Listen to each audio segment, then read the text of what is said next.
Պարոն Կոտոլյան, ձեզ ինչու պետք է քվետան։ Ինձ ընդհանրապես պետք է օրագրել։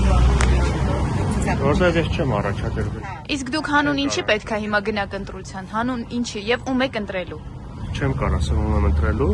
որտեղ դա քարոզար շփ կլինի։ Ահա։ Հանուն ինչի էլ ասում եմ պարզ հանուն ինչ։ Հանուն ինչի, յա։ Ինչ չափորոշիչներով եք, ինչ արժեքներով։ Սկզբունքով։ Օրինակ մեկը կար ասեց արժանավորը վարչապետն է։ Օրինակ ձեր համար արժանավորը ով է։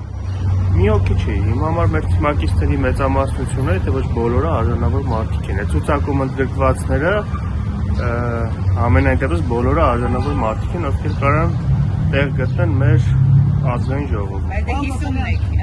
դրա համար եմ ասում։ Այդ արժանավորները դες ասած ավելի արժանավորներին ինչպես եք։ Շատ դժվար ընտրություն է դրա համար, շատ դժվար։ Եվ այս գործընթացը ինչին կնպաստի։ Այս գործընթացը նպաստելու է առաջիկա 5 եւ 5-ից հետո էլ մոտավոր 30 տարիների մեր պետության բարեկեցիկ ապագա։ Վստահ եք որ անցնելու եք ընտրություններում ժողովուրդը դες կվերա։ Հրավիրս ենք։ Ինչու պետք է օրինակ ԿՊ-ին ընտրի հասարակությունը։ Ինչ է կարելի տարիների ընթացքում որ այդ Հիմա առաջիկա ողջույն, առաջիկա 5 րոպեի ընթացքում շատ դժվար կլինի ամբողջությամբ ասենք թե ամենակարևոր բաներից մեկը որ ապագա խաղաղություն է բերել ՀՊ-ն։ Դերիքա։ Խաղաղությունը ինչպես է բերել թղթով։